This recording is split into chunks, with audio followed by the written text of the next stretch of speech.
I'm wearing my jacket, but boss said I'm still too cold. Man, I fucked your bitch, she feel that from her head to toes. I need this guap, I couldn't care about my wrist and froze. Tryna hit that belly like home, and now your girlfriend wanna whoa. Welcome to Stay in Place, the podcast. We're back with episode 21.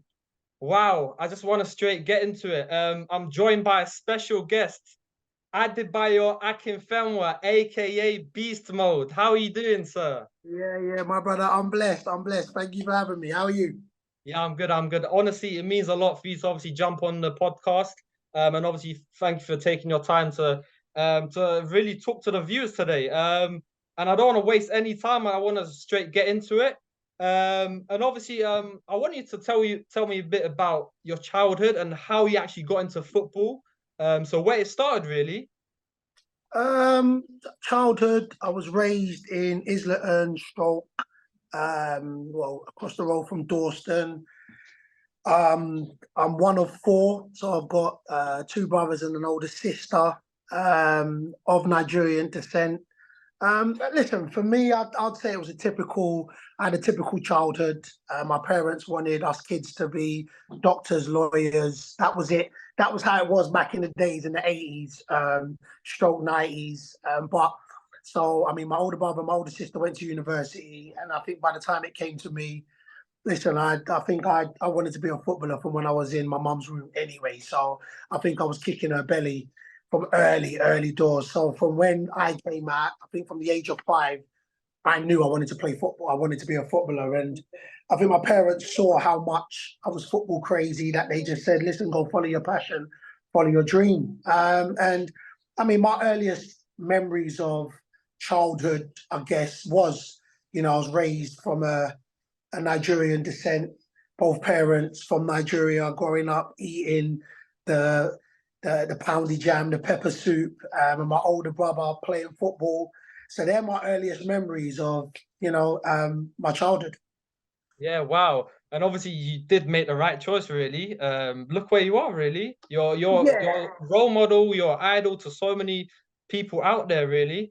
And a question about obviously the positioning of where you actually started out playing. Were you always a striker growing up, or did you change positions? So I always was an attacker. My favorite player was John Barnes. So I grew up, John Barnes was my guy, and it's funny because they say you kind of want to emulate your idols. And when I got into a professional game, I played nothing like him. I went to be a target man. He was a drifter, dribbler. But when I was younger, I did actually like to, I emulated my game off him. You know what I'm saying? I like to dribble, I like to entertain. But funny enough is when I was younger, my Islington and district team, I couldn't get in as a striker. Like we had the likes of Joel Cole, Jay Buffroyd, John Oles, Jay Murray. These are like players that came in the game and they all played as attackers. And so the only position I can get in was a centre back. So I played centre back at the time. So I think for a couple seasons, I played as a centre back. And for me, it just wasn't enjoyable. You don't get no glory when you play centre back. I enjoyed scoring goals and celebrating, and that wasn't the case as a centre back. So managers put me centre back because I was always big and strong. But for myself, I'd always was the attacking side of the game was the exciting part. So I quickly went back to play as an attacker. But at that time, and that is a district time, I don't think we lost the game in 5 years. So it was as long as I could play in that team, I kind of was like, look, let me play as a centre back. But then, like I said, quickly shifted into an attacking role, and then, like we say, the rest is history. Yeah, the rest is really, really history. And obviously, this is a question I don't know, obviously, how to ask you this question, but ask the question. So is it obviously because you're known about your physical game being the strongest player on FIFA, and obviously aka also known as Beast Mode. So did you gradually naturally grow big, or did you work on your physical game? Because I know we were talking about gym off of camera, but so how did that all play out? I was always a big guy. So I was always a big guy.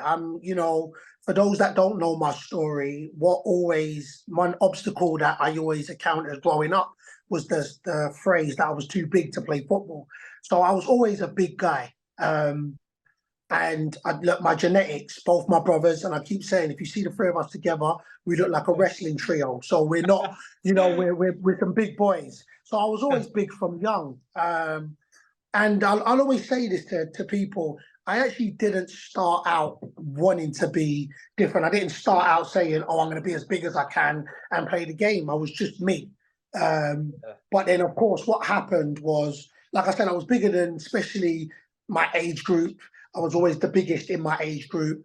And then even when I got into the game, like I was bigger than my counterparts or my peers that I was playing football. But then I broke my leg when I was a professional. And then when I was doing my rehab, that's when I doubled down on, really enjoying the gym. Up until my early 20s, I wasn't actually a gym goer. So I wasn't banging weights. I used to do a lot of body weights, press up, sit ups, but my genetics was of my size. And I think there was up until my early 20s, I actually liked the phrase when people used to ask me, did I work out? I was like, nah, I actually never used to go to the gym. And then nobody believed me anyway. So then I was like, well, you don't believe me anyway. Let me start hitting the gym, off of that. So I was always a big guy, but then of course got bigger and then started to educate myself on, going to gym, how I can maximize my size and how I can use it to my advantage. Is it true that you bench press 180 kg? Yeah, man. Listen, they say if you don't record it, it's not true. Go on YouTube. Like I had to document it so people would believe me. But yeah, there was a stage in my career when I was obsessed is a strong word, but I enjoyed lifting heavy. And they were my stages. I don't lift 180 nowadays. I don't. In myself, for that time, it was, not that I ran the height, but I enjoyed it. I really enjoyed lifting heavy. I wanted to push myself. But listen, I'm the other side of 40 now, so I just enjoy maintenance rather than trying to break records. Yeah, wow, that's still so impressive, Adebayo, really. And obviously the next question is, it's a bit about career regrets. Obviously you have had a very successful career. So I just want to really ask, like, is there any like career regrets? Like, what would it have meant for you to play in the Premier League?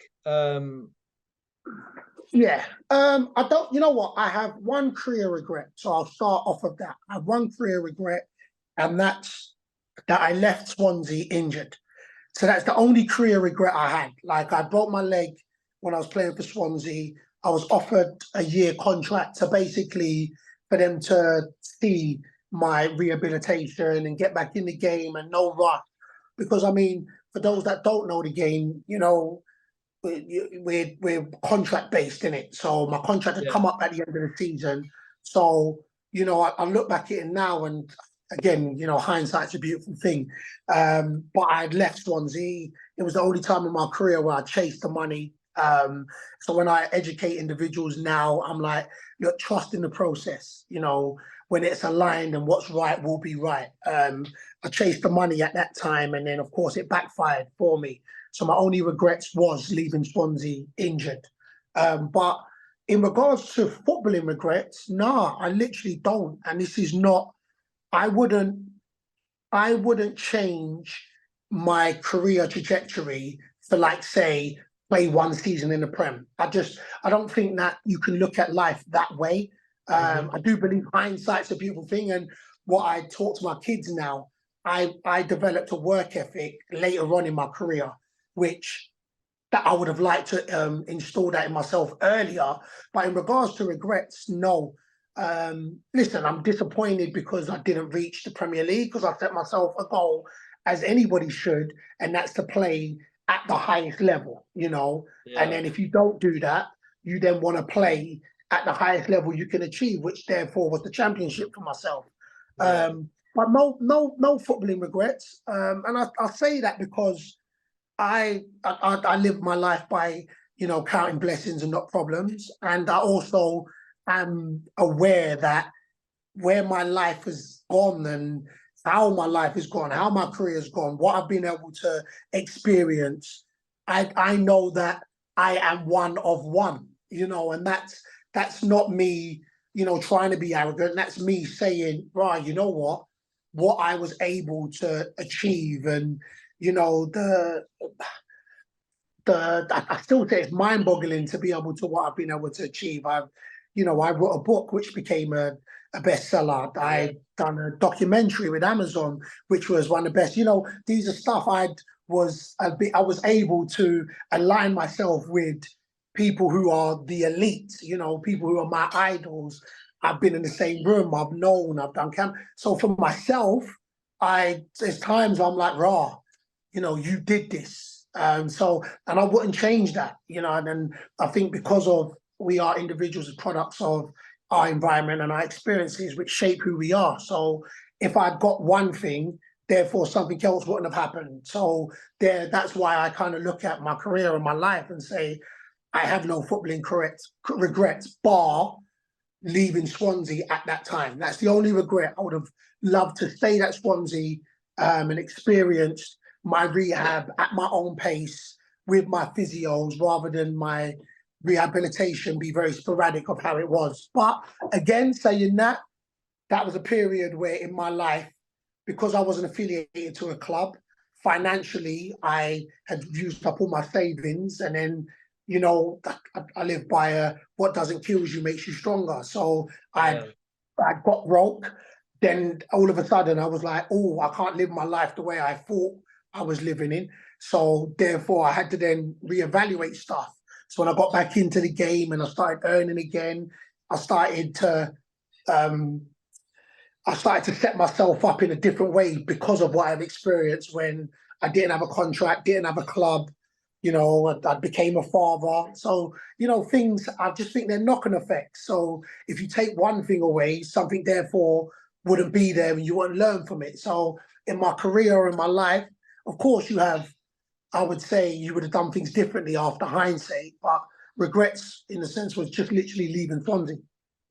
And honestly, Adebayo, before I get on to my next question, you're very, very inspirational to many others out there. And obviously, congratulations on your autobiography, your documentary, your clothing line. And yeah, honestly, it's amazing to see someone do like so well. And obviously, my next question is, I know you already touched on it, going back to your footballing hero.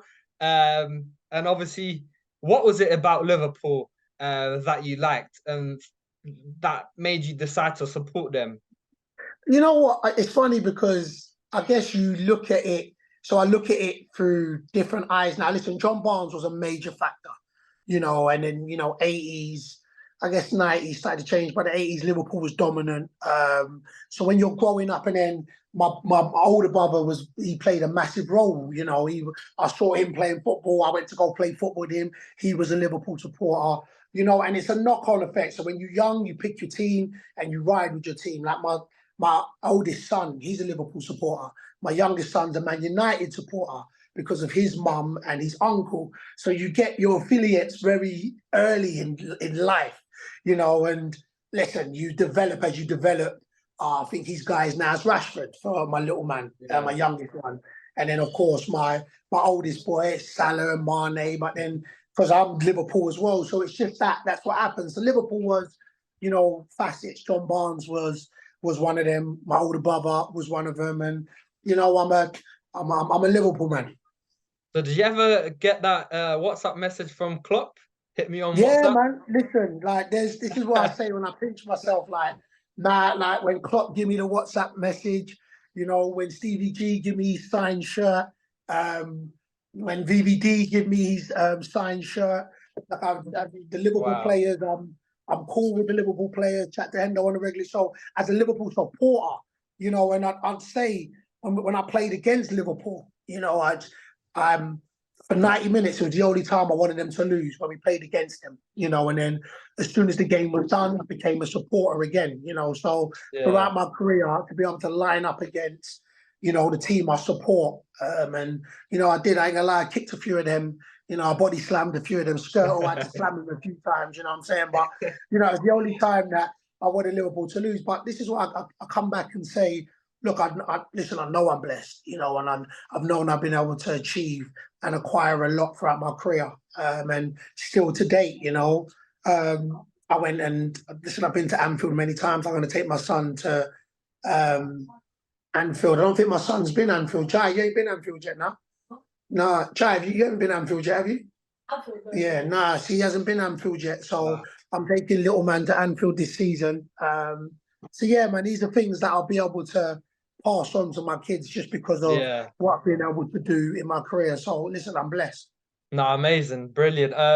And just because you're like not because you're only here, but honestly, Adebayo, I feel like you could have obviously made it in the Prem because I actually came to see you play when I was in Portsmouth at university. I watched Portsmouth Wickham. Yeah. And the way you were bullying the centre backs, wow, honestly, it was like, yeah, this guy is serious. And obviously, literally just before the call, I was looking back at your highlights, the goal against Liverpool as well. What did that mean to you? Obviously, scoring against your boyhood club. Yeah, you know, with the Liverpool goal, I remember it's the only time I remember when I scored. It's the only time that I didn't know what I was going to do. I was like, oh, wait. And for a split second, I'm like, oh shit, do I celebrate? That's my team. Wait, I just scored. We just equalized. So it was the only time. And then I remember running off and then, you know, I got engulfed by the players. So, but for myself, it was, listen, it ranks. I mean, I scored at Wembley, which therefore now beats that moment. But before that, scoring against Liverpool, that ranked. And I've told this story. I was on the same pitch to one of my idols, Stephen Gerrard, and he scored 2 in that game. And I remember he scored first with a header, then I equalised, and then he had a free kick. And I remember going back, running past him, and I just remember him saying, "Sorry, big man." So I was thinking, what are you saying sorry for? And then he just bent the ball into the bottom corner. And I remember I was holding some grudges because I thought that was going to be the only time I get to play at Anfield, but he took that dream away from me. But in its own, to score against Liverpool, ranks up there. And listen, in regards to the Prem, listen, I've got my strengths. I know that. And when I played up against, you know, Premiership opposition, you want to test yourself. So I know I got my strengths. Listen, I won't lie, the Prem's quick, man. And I've experienced that when I played at the Championship level. Like, there's levels to this. And I'm not taking anything away from myself because I do believe whatever league I would be in, I'd be able to acclimatise myself. But like I clocked there is levels to this game. So that's why I pay so much homage to everybody, you know, that plays in the Premier League, you know. And I know, you know, sometimes as fans, you can turn around and say, oh, that guy's just average. I know what it takes, you know, just to get to the Championship, let alone to get to the Premier level. So, but I do think I would have bullied a few man in the Premier League. I do think that. Definitely, I can agree with that, honestly. I know obviously you're retired now, but there was reports, and I checked on Wikipedia, like, it says like you've come out of retirement and you play for Faversham Town. Is there any like truth in that? No, like, I played a couple games. One of my former captains, Sammy Moore, is the manager of Faversham, and they was trying to stay up, you know, beat the relegation. So he asked, you know, could I come out of retirement to help? I never helped. I won't lie. I made it worse for them. I apologise, Sammy. My back. But no, I came out to try and help. But I guess it did because it gave them some publicity out there. But no, man, I'm retired. I won't lie. I train my kids now, and that's the fun I get. That's why I get my footballing fixed from when I go out there, and I play football with my boys now. So, but nah, man, I'm fully retired. It's on to the next chapter. Okay, so if Stevie G rings that cell phone and offers you to come to maybe El Etifak and join your good friend Hendo, would that be on the card? Yeah, man, I'm gone. Yeah, listen, like, I'm gone. Listen, don't let me chat grease. If them man offer me, fam, I'll be on that plane and I'll be bullying them man in Saudi Arabia. I won't even go. I won't even lie to you right now. But to be fair, we've joked about that many times with the family. But listen, one thing I would say, and I think I was very lucky to play out football and my career the way I wanted to play it out. I was very lucky. So right now, even do I miss the game? You know, I'll see like the playoffs on the TV, and you know, I'll see some footage of, you know, people celebrating or just training. Well, maybe not the training, but that togetherness, teams. That's what I miss. You know, I've run the course. I played the game for almost 22 years. Yeah. So I was lucky to be able to do that and call it quits on my terms. So I feel like I've got the closure. But listen, boy, sometimes there's certain deals you just can't turn down or opportunities. So Yeah. I guess if I've got a phone call made, but other than that, I'm truly on the next chapter of my life, you know, and the first year of my retirement, the transition I've enjoyed. So this is going to be the second year that I'm out. So if it mirrors the first year, trust me, I'll be good. Yeah, honestly, you touched on it, but 22 years, maybe ups, not just ups, maybe downs as well. But looking back, very, very successful career, Adebayo. And last but not least, so like, what's next for you? Is it like I saw you do a bit of boxing, like working for Channel 5, or was it Channel 4? And Yeah, Channel 5. Yes, Yeah. or is it just punditry and just obviously like making sure your clothing line grows? Yeah, let me just say, because what's going to happen, you know, it's Adebayo. Because, you know, it sounds like you say Adebayo. You know what I'm saying? Adebayo. So, Okay, yeah, Adebayo. there we are. Yeah, Okay, bam. Just okay, wanted to my say that bad. because I was Sorry. like, the first time I was thinking, is he saying it? Is it just the way your accent is? But let me just throw that out there so you know. But Adebayo. Okay. yeah, there we go. Yeah, it's more, to be fair, it's your accent. So say nothing. It's cool, Yeah. cuz. But no, you know what it is, and I said this. I actually said this before I retired, and I'm even doubling down on it now. I'm not that I'm pretty lucky, but I actually want to experience a whole load of different things, and that's actually what I'm able to do at the moment. So you're right. I've done both football punditry. I've done announcing in boxing as an announcer. I'm doing acting at the moment. Of course, I'm doing podcasting. I'm doing presenting. You know, so there's a lot of things which I'm even doing boxing. You know, these are like a lot of stuff that I'm going down, which I think, which football, it was something very specific for 22 years. You know, I knew what I was doing. The world knew what I was doing in regards to anybody that watched the EFL. Whereas now I actually want to try as many different experiences as possible.